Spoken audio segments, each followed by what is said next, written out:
We're going to get through this together. We're going to make it happen. I'm very tired because I was woken up because of a dog butt emergency. He was walking around all funny. I thought he sat on a nail or something, and there was nothing wrong with him. He's fine now. What? Anyway, here we are. Ooh, Smackies is in here too. Yes, she just entered. Anyway, it's Friday, I'm told. Yep, we are not having pizza. I don't want pizza. No pizza. We're getting Chinese food. Yep, hang on a second. Does this seem dark to you? Yes, it does. I wonder why. I don't know. Does that seem better? Yeah, yeah, I see. Now it's getting bright. There we go. Okay, now we can see. Though I'm yellowed out again. Do you want to close the window? No. Do you want to turn off that light? No. I don't know. Do you want to try with the light off? No. I love how we are making our video and trying to experiment when most people are like, pause. Yeah, there's this guy I found. He's one of these dudes that goes out and it's one of these will it run kind of videos, but he's just some guy, and he and his wife, and they have one child, have sort of a business where he goes out and he finds these cars and brings them home, and he has this really heavy personality because he's from really hard. I think he's from the Upper Peninsula of Wisconsin, and so he has that real oh, do you now kind of thing going on, but they edit their stuff really nice, so it's all We're too clean. lazy, and I don't care to learn how. I've got better things to do. I'm just grateful that we can get this video up and on a Friday, hopefully. Hopefully. Well, it depends on the internet. It does. Anyway, he's called Vice Grip Garage. And his latest episode was a two-parter where he goes and he finds a 1970 white Cadillac two-door that had been sitting in a field for 20 years, and he has to get it running and get it out of there because his truck's brakes blew. So he has to get this thing running, and he drives it home 40 miles. But anyway, it's nice enough. It gave me a new appreciation for the 70 Cadillac. It's a lot more elegant than I thought. Okay. Wrist check. Oh, yeah, right. Wrist check. Okay, it is wrist check time. Well, aren't you amazed that I'm wearing this? It's such a great watch. So it's a little big and floppy, but whatever. I can look for a shorter one. It's just that this strap is so nice. This is a birth year month watch for me. 6105, 8009 proof, I believe. Are you going to keep tapping me? Tap, tap, tap. But it's great. This one, somebody loved this watch and they serviced it. And so it has a 6105, I can't. 8110. Well, you can come over here if you want. No, it's fine. But it's got a service crown on it. But I like the way it looks, and so I left it. I think it's pretty neat. And I am still wearing my slide rule. I haven't worn this watch for, God, I swear, probably more than a year.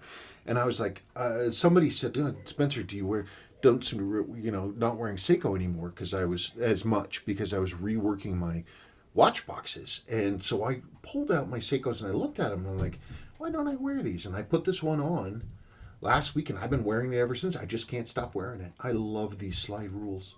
6138 7000. This is one I did a long, long time ago. And what's nice about this, actually, I reloomed it a long, long time ago with my own custom mix. And so it does actually glow slightly. So I can actually read it at night. It's usable. This is a genuine new old stock insert set that I put on here. Jonathan Koch, that came to me from him. It's got the cursor on there that Jonathan had reverse engineered, and we own the design for that. We can have them reproduced in the right blue if we wanted.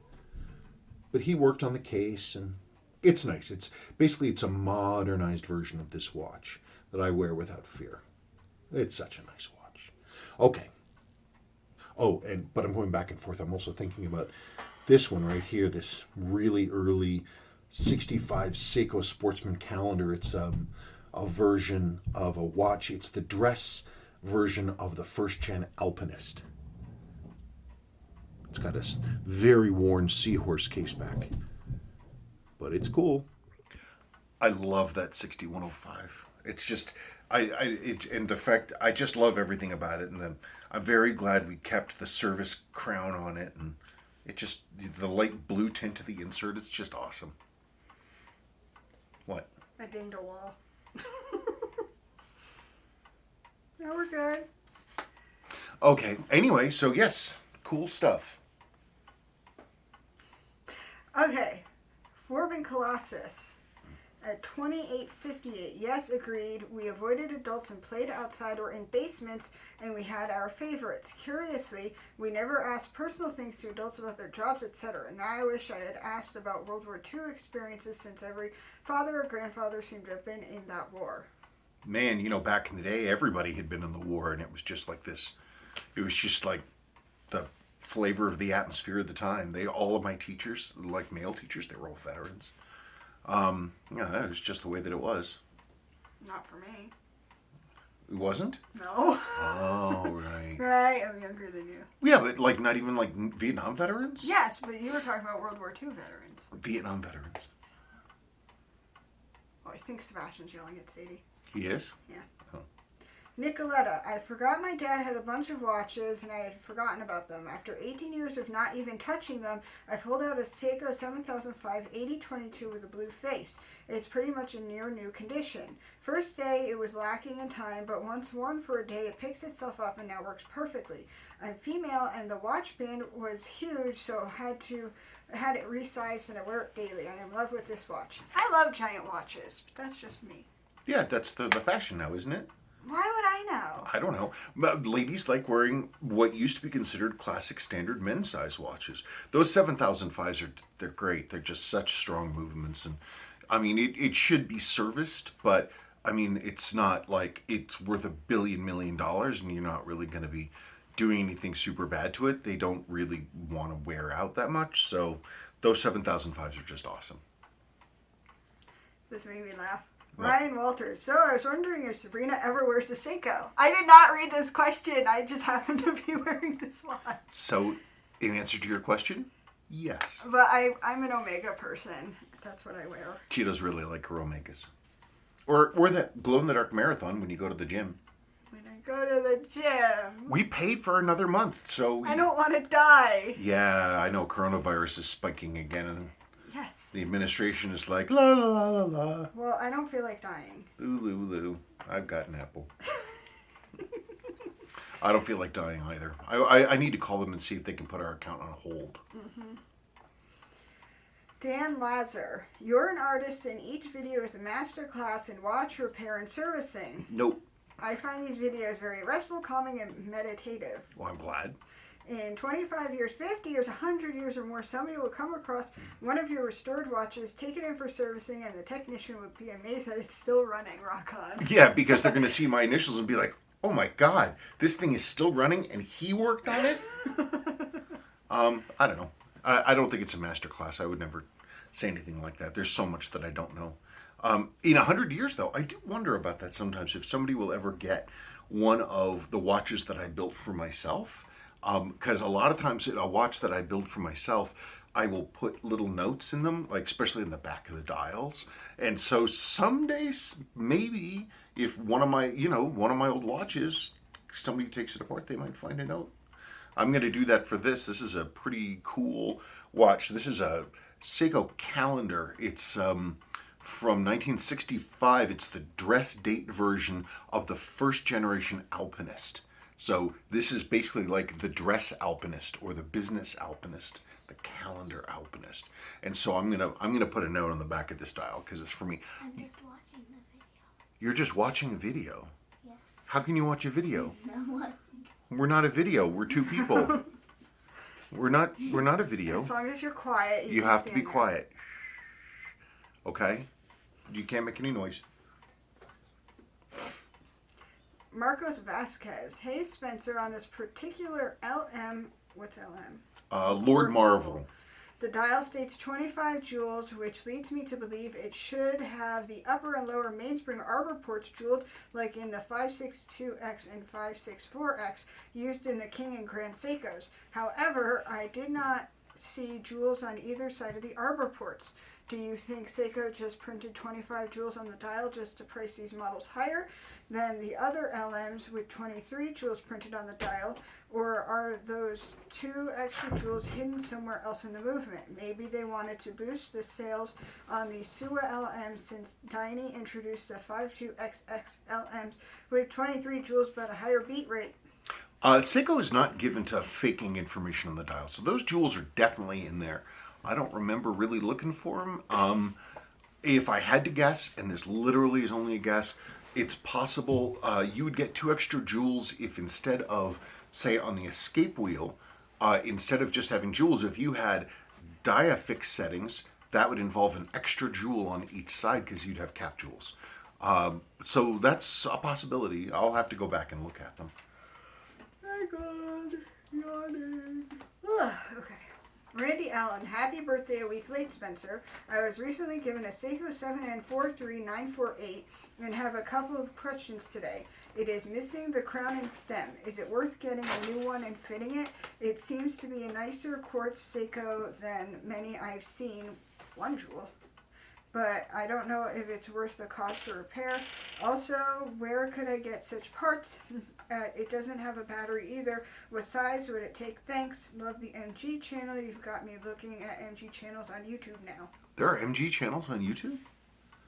I don't know. Of course there are. I haven't looked. Well, why don't you? I don't know.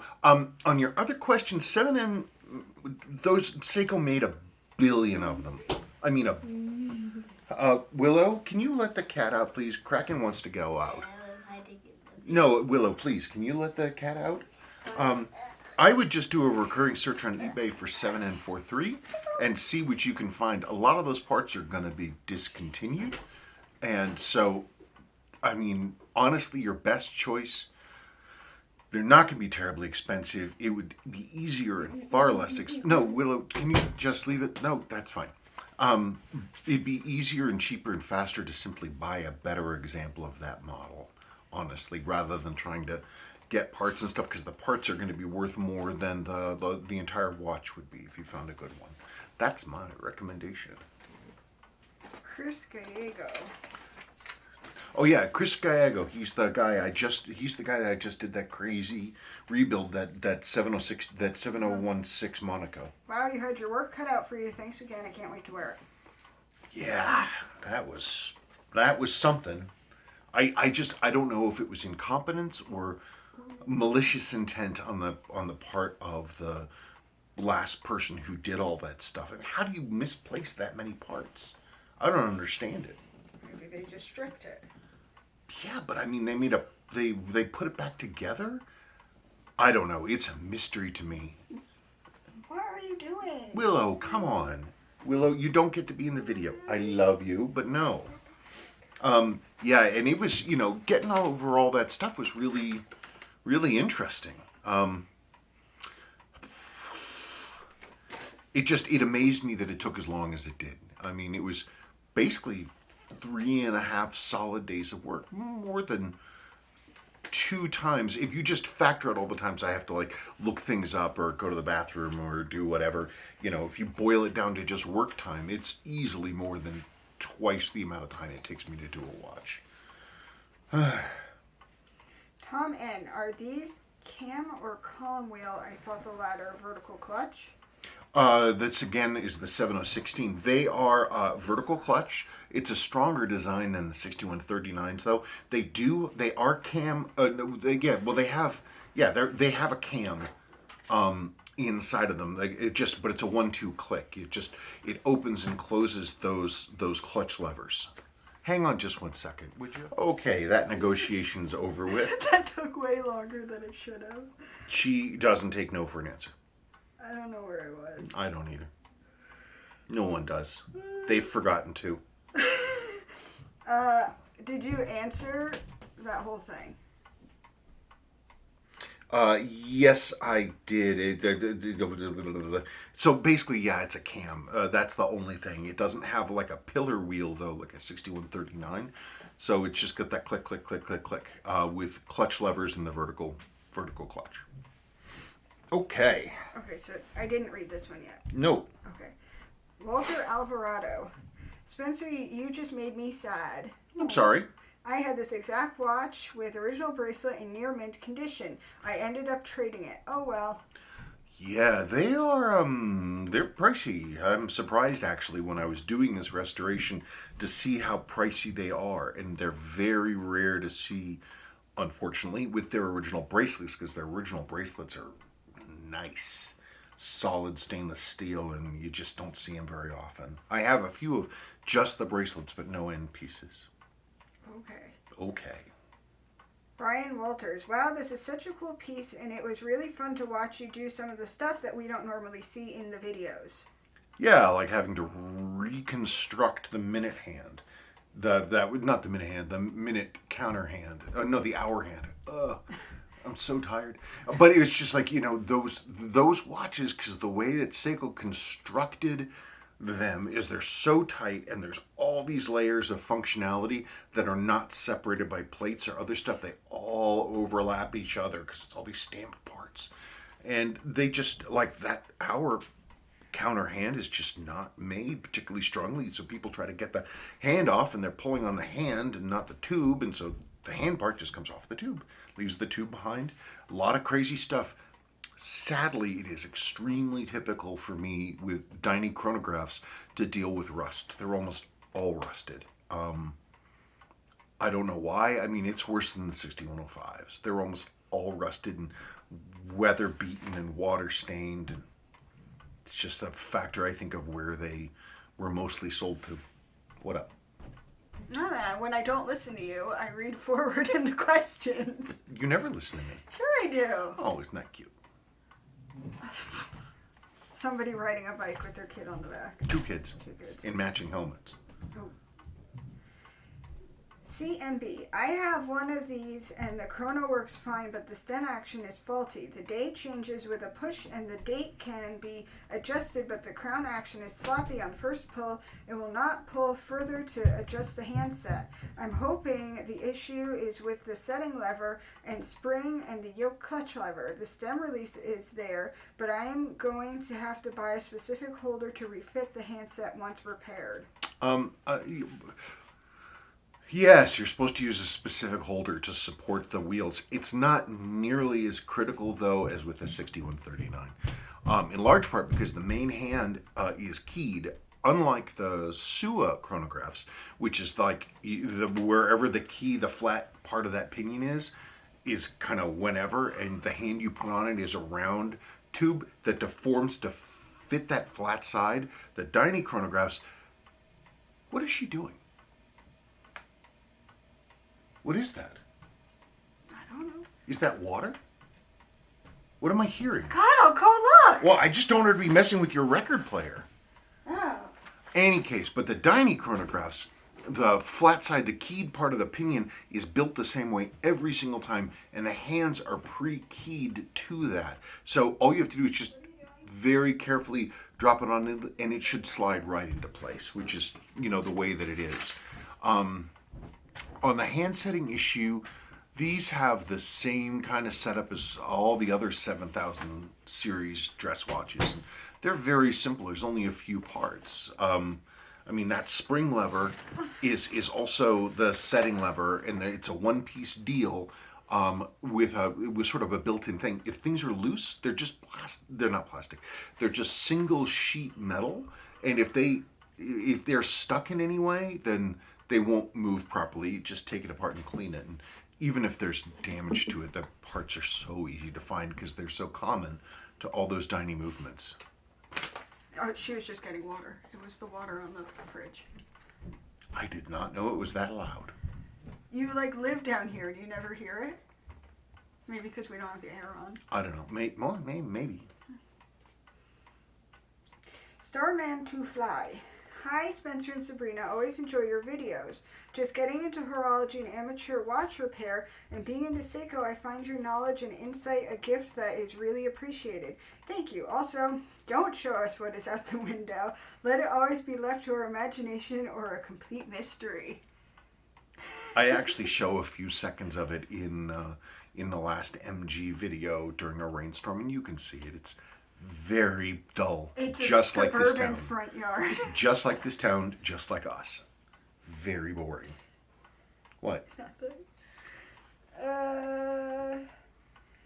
In a bit 19. Hi SNS, another informative episode. Good luck with the vintage high fidelity system analog. I have it. It works. Yeah, we had to go to town. Why don't you tell this whole story? So I bought a turntable. On eBay. Yeah, an acoustic research turntable from the 70s. Bought it on eBay. They said it's tested, it's working. They had like 5 figures of positive feedback. The thing looked great. It was tested and everything, just what we wanted. Beautiful piece. It was an acoustic research ES-1, nice looking thing, and it showed up. And they indeed had done an amazing job packing the whole thing, except for the stylus arm. And the stylus arm, I later found that basically all the screws of everything in that thing were loose. Like there were loose bolts and nuts inside of it that had just dropped out from vibration. But the set screws that held the tone arm to the unit itself had come loose. And the tone arm was actually only secured to the turntable base by a black zip tie that had zip tied the head and the cartridge right onto the wood. So the needle was smashing onto the wood, but this end, which should have been connected with set screws, could just flop around. And so all the 4 lines, the electrical lines, were all broken. There were loose parts all over the place. And I sent a message by email, and I didn't hear anything. But then it's a business, and they had their phone number, and I called them, and there was some... God, what was the dude's name? It doesn't matter. In any case, I called some kid, and he's like, "Well, I'm in the warehouse," and he's talking to me, and I'm like, "Well," and I'm telling him just like I'm telling you exactly what happened. And he starts, and I said, "Well, because the stylus basically wasn't secured. There was no packing around it, nothing." And he's like, "Well, and he starts giving me this lecture about how to properly pack and mail a turntable, and I'm holding the broken off stylus in my hands, and I'm trying to talk to him, and he just keeps talking over me. Nothing annoys him more. He just wouldn't let me get a word in edgewise, and I had to be like, "Hey!" Sadie and I were upstairs, and we were like... He was like, was that directed at me? I'm like, "You're talking over me. I'm trying to talk to you about this situation." And he was like, "You don't have to yell, sir. You don't have to get angry." I was like, "Well, please don't talk over me." "Well, I'm not talking over you." And I start trying to, and then it was silent. And so I started trying talking, and he was like, "I'm just going to refund you. I'll send you a shipping label." Click, and he hangs up. And I was like, "That's the way you want to play this, huh? Bold move, Cotton. Let's see how it works out for him." But I packed up, he sent a label, and I packed up everything as best I could, and it's getting back to him, and hopefully that'll get figured out here. But the next part of the story. So this all happens. We don't have a turntable. We were super excited about getting a turntable. We were supposed to be listening to records. So Saul Brooke, who's a friend of mine and also a crazy audiophile, he loves spending other people's money on stereo equipment. But he happened to he made a recommendation. He said, "Oh, well, you guys should look for a record player by a company called Dual, Dual." And I've never heard of them. And I was like, "Okay." And then he does some poking around. He's like, "Hey, I found one on Craigslist, and it's local to you." And I'm like, "Okay." And it's a local store, literally a local store, named, that's been here forever, like 40 years, Bizarre Bazaar. And I haven't been into this particular location, but I called Saul said that's a great thing. It was fully tested with 7 days to test it and try it and see if it works out. Completely set up by their in-house audio guy. And I called up and the owner picked up the phone, Scott, and I talked to him. And he's like, "Oh, yeah, we got it here." I asked, "Could you put it behind the counter? We'll come down and look at it." And he's like, "Sure." And so I grabbed her. She was feeling blue. I was in a mood. And we went over there, and it was great. He tricked me. He was making me look at records. But it was a great little shop. Tons of records and lots of books and Star Wars collectibles and a little cafe and lots of turntables and speakers. So we bought this thing, talked to the Scott. He's a real nice guy. Brought it home. Beautiful. Perfect. And we were playing it through a set of speakers that came with a Telefunken? a Telefunken. It was basically just like a receiver with two separate speakers, but the sound is great. The speakers are from 1960, but they are, according to Saul, he believes that they're made of teak, which makes them, I think, acoustically transparent. Anyway, they sound wonderful. Yep. Everything's great. Everything is great. Everything is wonderful. Everything is wonderful. And the first song we played on it was... Alt J. Was it Alt J? No, was it Alt J? Yes. The very first song we played was Alt J. Yes. It was the intro. Oh, yeah. Right. I was trying to remember the first thing we played on the receiver, which was the radio. Oh, the radio. Oh, Living in the Limelight by Rush. That was the first song that... No, it was something by Ozzy. Oh, well, yeah, but it wasn't... Don't you remember? It wasn't the entire song, or though. Black Sabbath? It wasn't the entire song. It only played for a little bit, and then it went into Rush. Okay. Whatever, it's nice. We just need to regunculate the room now so the speakers are better placed. That was a very long story that nobody cared about. Nope, I'm worse than Bob, your father-in-law. You mean my stepfather. Does it matter? He's Yes. married to your mom. I don't know where I was. Okay. Oh, Sebastian was like, I love Opa, out of the blue. Because he does. I know, I just He has thought... an RV. Yep. From Rob, my sister had a Marantz receiver growing up with the classic black spinning knob. I was a cut above and had a Grundig?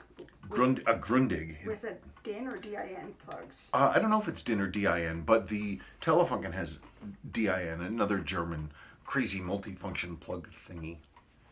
Okay. But a lot of people, I have posts on Instagram about the receiver with the Marantz tag in it. People are like, Marantz. Cool. Okay, we're awesome. Mike B. I stayed away from my parents. I was always playing Super Nintendo or riding dirt bikes.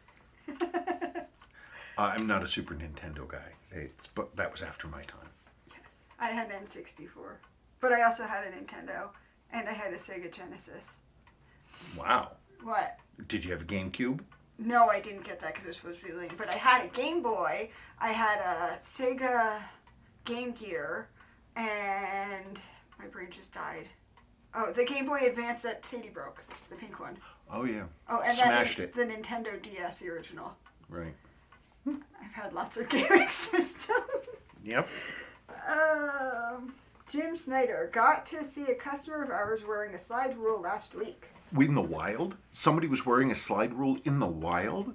I've never seen one in the wild. Never. Unless I forget that I'm wearing one. Then I'm like, hey, look at that. Oh, wait, it's on my wrist. What? I don't know, there's some weird people in front of Tom's house, like sitting on its front lawn doing something. Some lady in a sun hat. I don't know. She's just sitting there. I don't know what the hell she's doing. I don't know. And she walked partial the way across the street and was like looking up and down and around. Maybe she's waiting for someone to pick her up.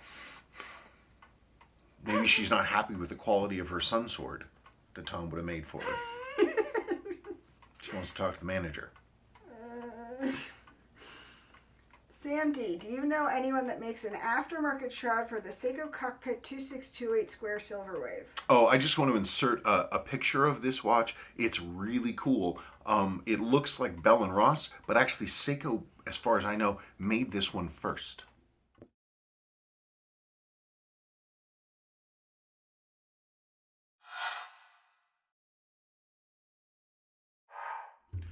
No, I don't know anybody who makes that shroud. But these days, with 3D printers, if you can make a vector or whatever the heck of the thing, you can just go online and just send the darn thing to print. There are places you online print it and they'll just mail it to you. Cool watches, though. Too small for me. Crystal's 27 millimeters. Wow. Tiny. Julie Hill, any opinions on Casio? I've always considered the humble F91W the greatest field watch ever produced, and it's still bought by folks in the military alongside G-Shocks. I mentioned Casio because I've just picked up one of those Casioac Anti-Digi models with the octagonal shaped bezel. I loved Annie Digi watches, obviously Seiko as well. It's a 45 millimeter watch, but very slim at 11 millimeters or so. Wears great, looks great. So light, in fact, that you forget you're wearing it sometimes.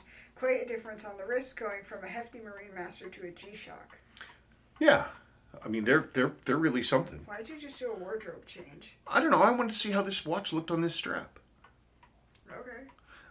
Yeah, you know, Casios are fine. There's a Casio makes an extremely quality product, and I mean, she ordered a new one.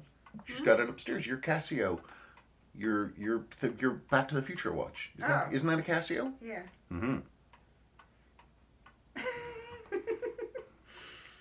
Spencer Braithwaite. Wow, those 754X dress watches are absolutely gorgeous. What's your favorite Seiko dial of all time? I've discovered that my tastes lean towards dark dials and bold dial elements.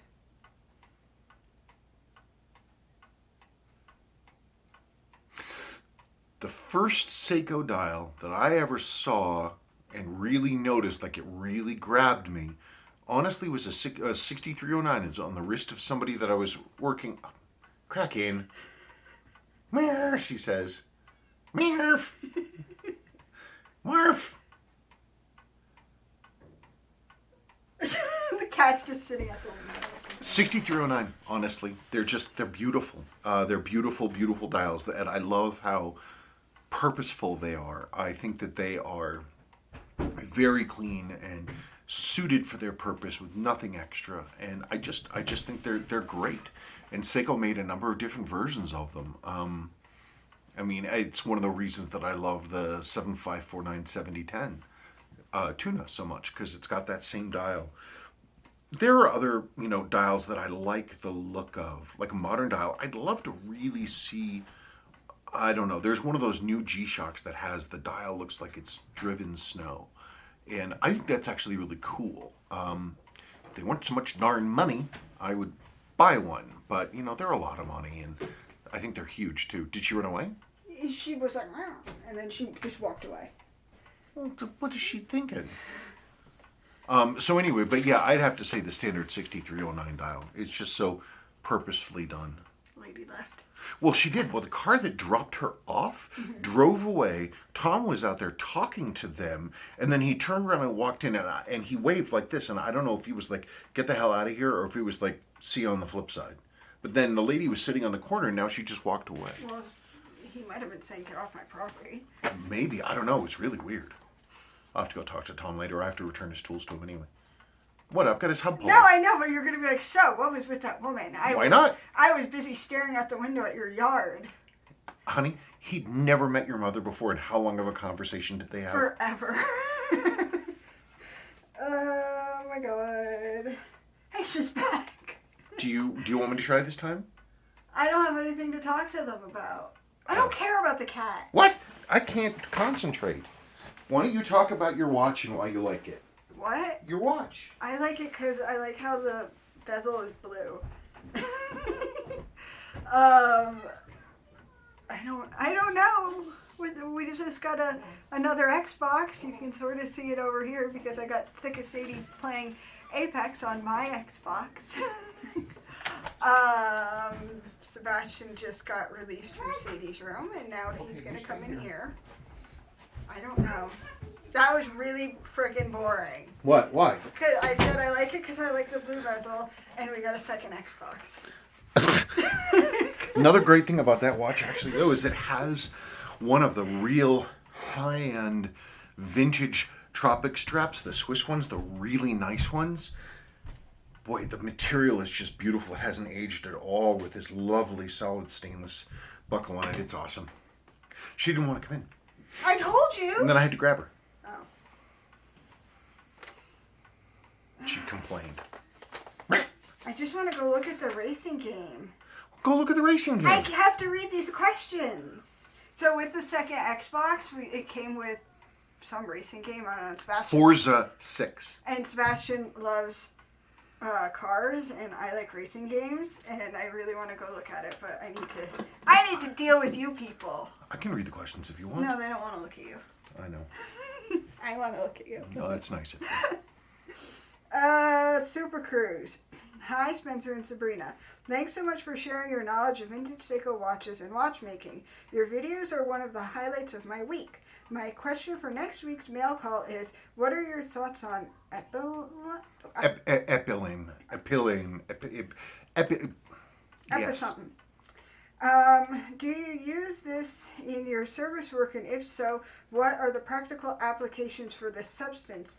I have heard of it being used to treat various parts of the escapement. I have yet to use the substance in my watch service work, but wanted your opinion. Okay, so one of the biggest dangers in watch stuff is having your lubrication move. You want your lubrication to stay put. You want it to stay where it is, especially on the escape wheel. The escape wheel and the pallet fork are the two things, they go tick-tock, tick-tock, tick-tock together. The escape wheel turns and locks and unlocks the pallet fork. Pallet fork then lets then the balance goes back and forth. One of the problems can be is if you use too much lubrication or the wrong kind of lubrication on the pallet fork stones or on the teeth of the escape wheel, that lubrication can migrate, and then what will happen is it'll end up typically on the pivots of the pallet fork. Now, at those scales, lubrication isn't always lubrication. You get something on those things, it acts as a braking grease, and it'll jack up. It'll basically kind of try to glue the pallet fork in place. You'll have all kinds of amplitude losses and accuracy problems, and the watch will just run funky.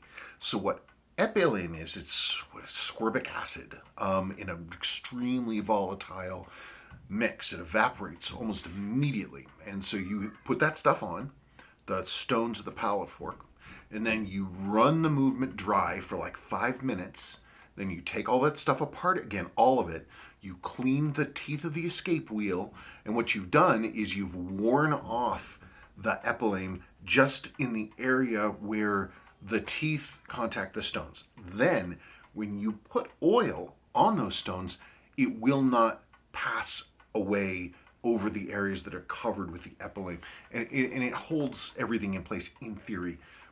Pain in the ass to use. It is terribly expensive. It's like $140 for 100 milliliters.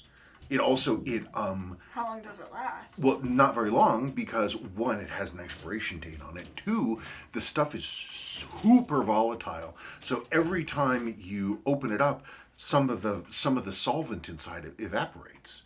And so not only that, it is.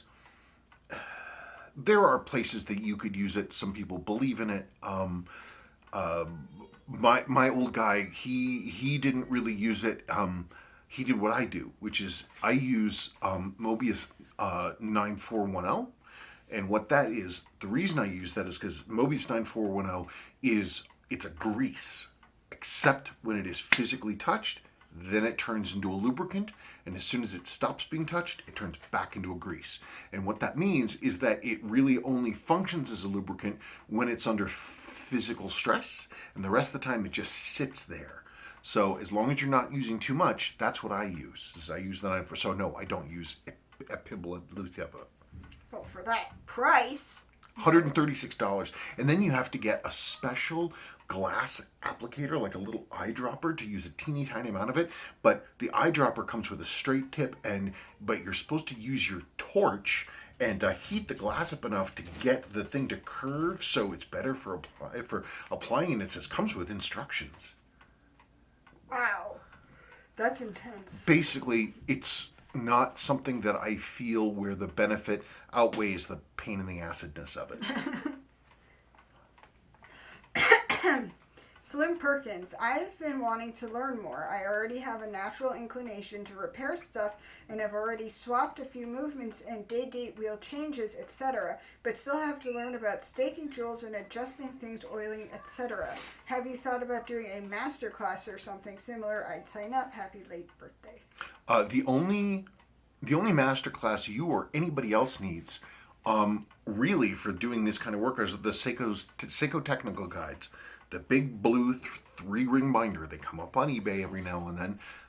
that will tell you everything you need to know. And then get a bunch of 7,000 series movements, a bunch of 7,005, 7,006, 7,009s. There are a ton of them, and they're inexpensive. And if you kill one, especially if it's already dead, then it's not a big deal. And then you can try and learn the basics of horology that way. Just pick one movement, go over it again and again and again and again and again until you're just so familiar with it.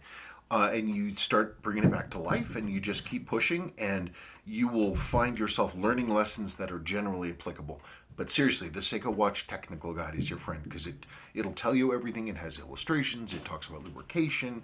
And plus it's just good reading. It's fun.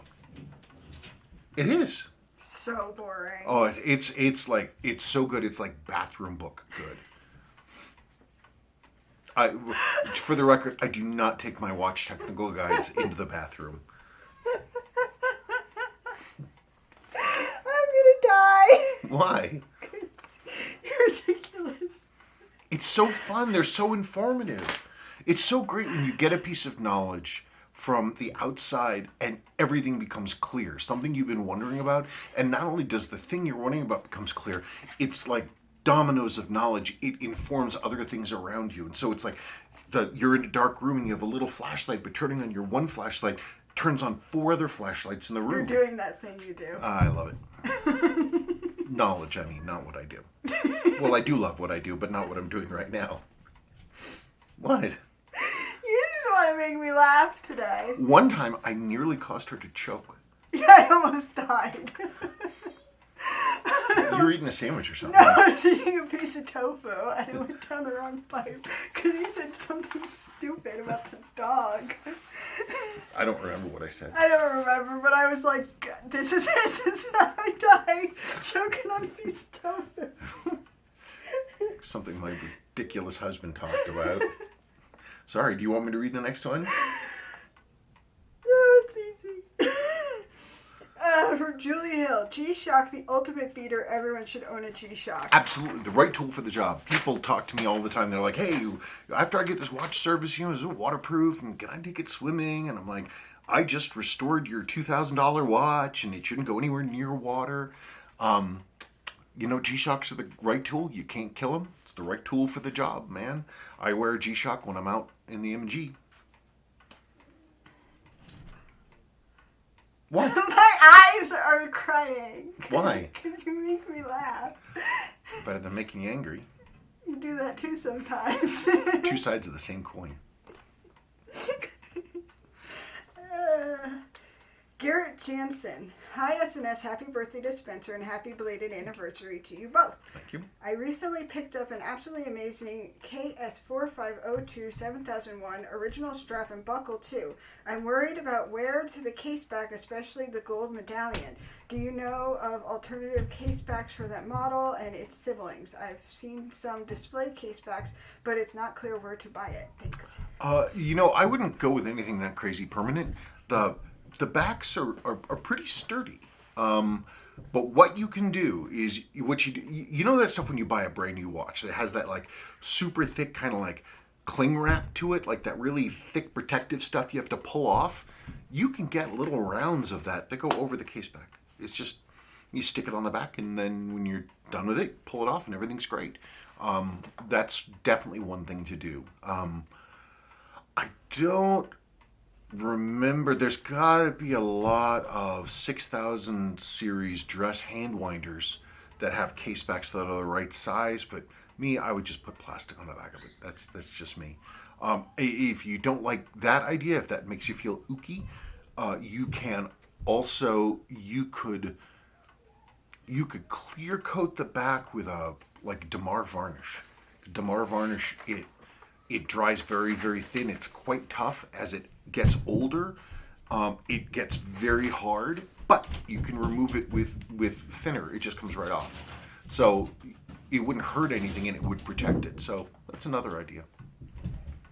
Rick, well, blah, blah, blah. I've been doing it, baby, all the time to do, so you gotta roll with the punches. Jump from the sweetest to the toughest. Happy birthday. It's Kurt Weill. Well, I don't know what he's It's that talking song about. that for some reason you claim you can't remember. I can't remember. All his songs sound the same, almost all of them. I have those same shirts, only mine are white with kanji and black with Spanish. Got them here, and there's a link. Yeah, and it's the same company. If you look in the comments, people, he has a link to where you can buy these shirts. As I mentioned before, some recent examples of the 6R15 and E15 have been found to be missing the stud for the plastic day corrector wheel. If you want to do a swap, you need to be careful to get a movement that has that stud, as not all of them do. There's a discussion about it here on Watch You Seek. I've seen talk about ETA movements having problems with too much hand winding, as well as the crown wheel is not very robust and teeth wear or break even in these. Doesn't stop me from hand winding my watches to start them, but I don't do it all the time. Love Alt J as well. Saw them live a couple of years ago and they were awesome. I want to see them live. I know. At Red Rocks. Are they going to... They played at Red Rocks before. They did? Uh-huh. Red Rocks is a hell of a drive, though. Okay, to talk about your other things... I wonder about Seiko producing these watches without that post. I mean, that would I forget if it's a pressed in post, a metal one, or if it's something in the mold that's molded in there. I think it was molded in there. That means they would have to have gone and made a second mold with that post deleted. I wonder why they would do that. On the next thing, which is about the kanji, the t-shirt, that's fine. Oh, ETA movements, that is the one thing. Their keyless winding is delicate. Like, as some of you know, when you take it apart, if you have an ETA 2824, for example, and if you push the stem release down too far, the whole thing is jacked up, and you gotta, and the set lever comes off, and you gotta pull the dial, you gotta pull the movement, pull the dial, pull the hands, and all that other kind of stuff, and basically rebuild the keyless works. Just because you pressed that little thing too far. And yes, the hand winding it's pretty delicate. It's not like you look at an older ETA movement, something like a 2742, one of the earlier ones, they're very robustly built. But the newer ones, I think maybe like Seiko, they were designed to be primarily automatic with hand winding as a backup. That's my theory. Alt J. Woo! Woo! Oh, you thinking about Abby there? I have an old doctor who he thinks was a party girl in day. No, she's a perfectly fine person. She's a doctor, a helpful person. She's very fit. The problem is I'm curious about people, and sometimes I will invent stories, and so I basically invented an entire alternate identity and personality for her that has nothing to do with her at all. That involves this creation in my head that looks like Abby is like this crazy party girl who still talks about Spring Break 99 and going woo. So whenever he goes woo, that's the first thing I think of. Like the last check-in that she had with Abby, they were actually on the phone, and I asked her when she hung up, if it sounded like in the background like she was at a rave. Anyway, from Tom N. Hi, SNS. You once sent in a video. I don't remember you saying this. I don't? You'd like to go to a Cuban tobacco plantation. No, I think sometime we were just talking about trying to get out and go somewhere. Why would we go there? Why not? You love cigars. I tried a cigar one time when I was in high school. It was the most disgusting thing. No, nothing's worse than a pipe. Ugh. I wouldn't know. But anyway, are you a fan of good cigars? Way back in the day when I was still a drunk, and I used to spend a lot of time with my brother-in-law back then, and he was somebody who had a lot of money, and he loved a good cigar, and he would always he always loved having a drinking buddy, and so whenever he would come, because they lived overseas, he would always come with a bottle of serious, like 30-year-old single malt and some very good cigars, and we would sit on the back porch in his house on Cape Cod and smoke a cigar and drink whiskey. But I don't drink anymore, and neither does he. Neither does he. I'm sure he still smokes the odd cigar, though. Yes, he does. I'm sure he does. Anyway, how many jobs do you have left? You must see the finish line by now. Well, I can see the mountains too, but they're still a long way away. I have 53 jobs currently. I just counted yesterday. Okay. one of those prone bicycles. Is that what they're called? I think so, yeah. You're right. It's prone because you're laying down. Oh, okay. That's it. That's it? Now it's MG stuff. Okay, so like last time, I actually got a lot of MG questions. So I am, this weekend, going to do the same thing because I got to fool around in the garage anyway. I'll answer the MG questions during the MG video, so that's really about it. Yep. No pizza day today. I think we already talked about that. Did we? Yeah. She wants Chinese I food. want Chinese food. That's good. It's finally getting hot here. That's not good. It isn't. Nope. I had to water. I keep forgetting to water. Yeah, I had to water. I water in front, she waters in back, and I have to maintain Kraken's meadow, her little patch of grass out there that we leave uncut so it has waving grasses. She likes to pretend she's a He panther. loves that cat more than anything. Well, she's so sweet. And you also have a dog. Yeah, who's got a butt problem? I'm still tired. The dog has claimed him as his person, and She looked at me the other day. I sat down on the couch, which I don't normally do because it's usually covered in children, and the dog was like, got up and was just laying across me, and she's like, he only gets that look when he's laying on you. Yep. Anyway, good fun. I am going to do, by the way, a video on this watch. This is the Dress Alpinist, or whatever you want to call it. Very cool watch. Don't see them very often. Pretty rare. I picked this up for $150 for my guy that I talked to.